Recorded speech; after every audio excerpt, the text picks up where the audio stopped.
Hello, and welcome to the Love Your Work Life podcast. I'm your host, Elissa Shuck.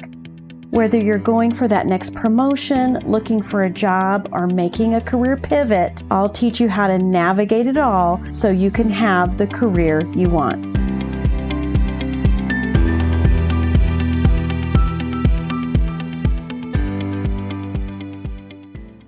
This is Love Your Work Life, episode 125. Hey, don't forget that Strategic Leadership Lab is coming. I am so passionate about middle managers. I spent lots and lots of years in my career in middle management, loving it because you're just so close to the people that are making it happen. Those people on your team are the ones executing. And let me tell you, my friends, when your team is running on all cylinders, when they are leveraging their strengths, they look good, and so do you. Your success is a natural byproduct of a team that's leveraging their skills, doing everything they can, collaborating, coming up with ideas. It is one of the most exciting things ever. All right, can you tell I'm excited? So please look for the link to apply to become a member of Strategic Leadership Lab in the show notes, because that is launching really soon. It's this fall of 2023.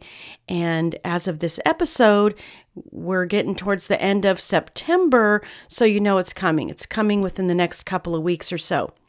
So please go and apply so that you can join me and other leaders who believe that they can go from feeling frustrated and weary of managing to feeling accomplished and invigorating managing.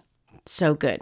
All right. And the next thing is I also have a career move webinar coming up. This is something I'm also passionate about because, as you know, sometimes you're in a job and you're not getting the promotion into middle management that you want.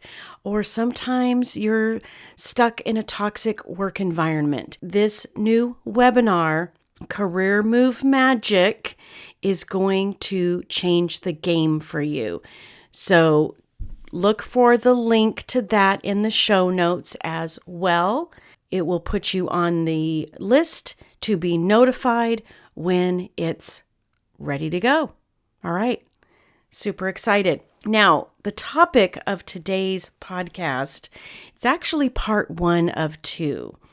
And I'm calling it Truth and Lies. This got on my mind because someone somewhere I read, you know where I'm always hanging out, on LinkedIn, someone said something that got me really intrigued. And it was something like, the more you lie to yourself, the easier it is to break your own rules. And I would even say break your own promises to yourself. Because it may not be rules, it might be something you decided you wanted to do. Maybe it's a goal. Maybe it is that career move. Maybe it is that promotion. Maybe it's something in your personal life that you want to accomplish. But the more you lie to yourself, the easier it is for you to rationalize not doing it. I don't know if you've ever experienced this, but anytime a person breaks a promise to you, it's painful. It hurts. You may be brushing it off, but every time you break a promise to yourself, you are damaging your soul, my friends. You just are. You might be fluffing it off like, oh yeah, whatever. But deep inside, you are causing yourself pain when you break those promises.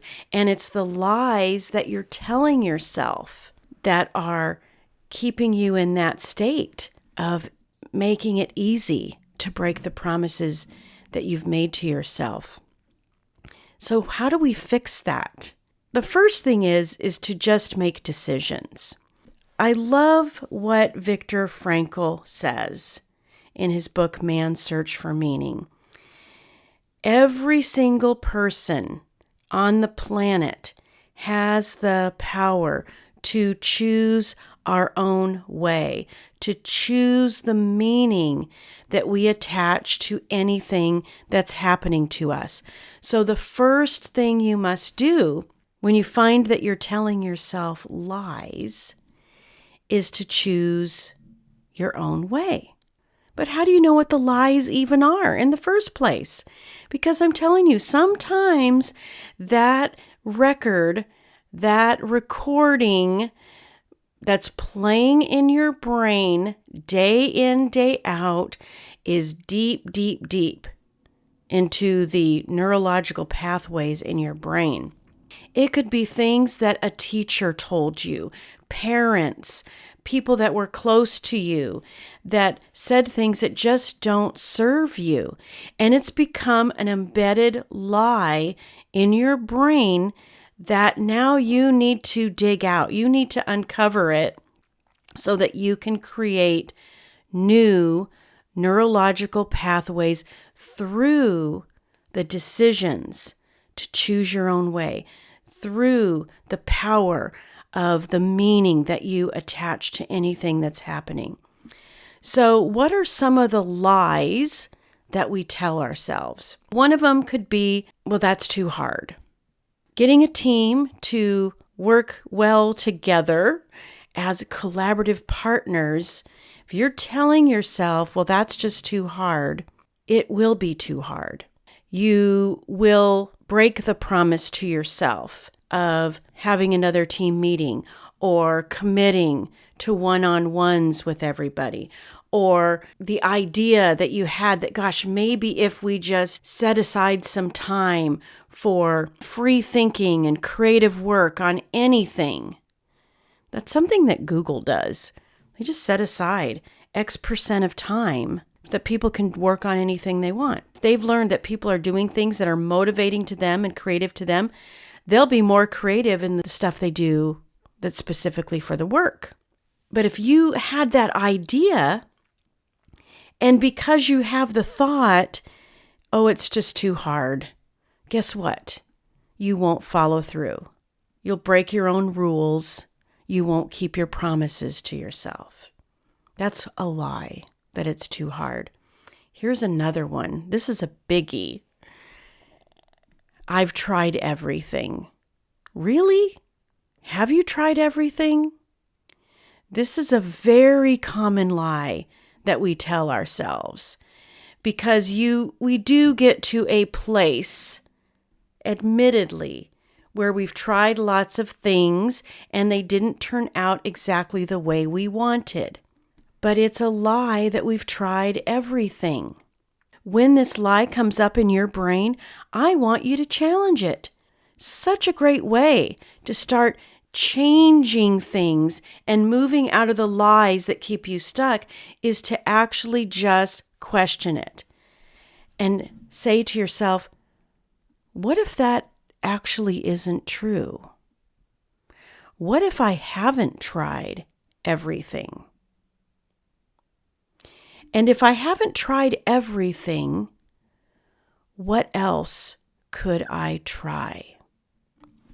Such an awesome dialogue to have with yourself, because it's now moving you out of that deep lying track in your brain to higher levels of critical thinking, to getting out of the trenches of the lie and up to the surface where things can happen and things can change.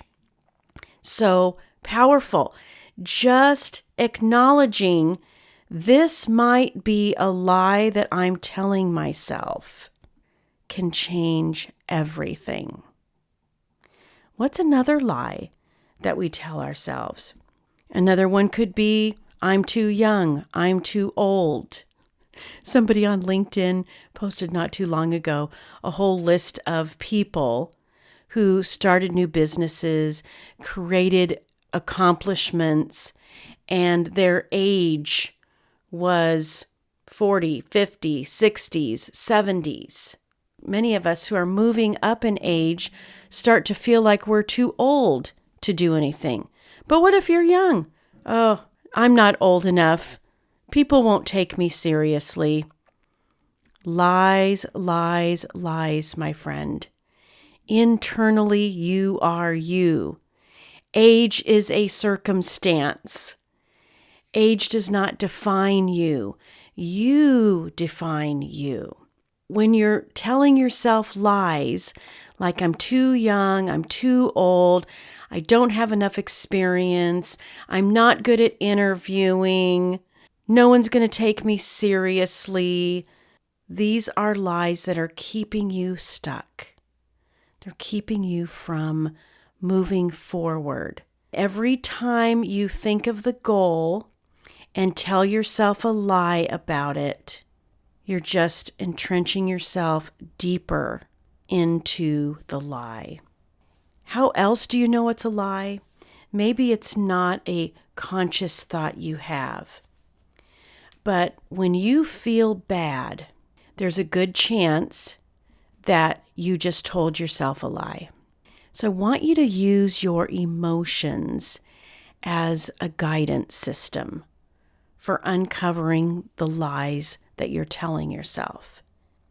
And the reason why paying attention to your feelings and making this your guidance system works so well is because you are thinking something in that moment that's contrary to the concept that you are intrinsically valuable.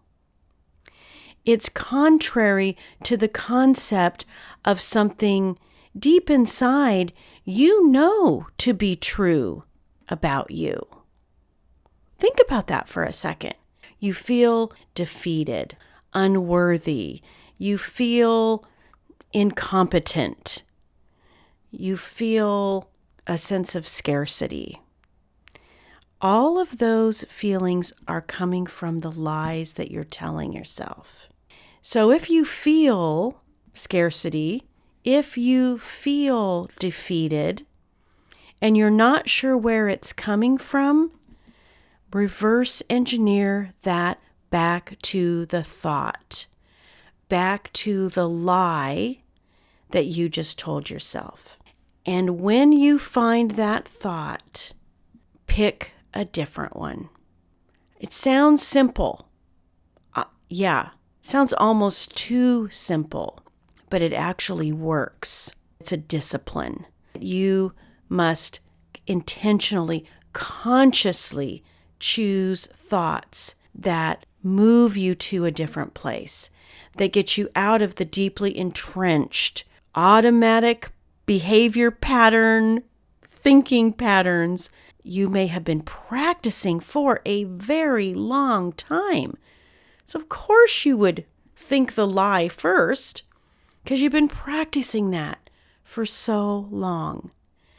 So my encouragement to you is this: slow things down.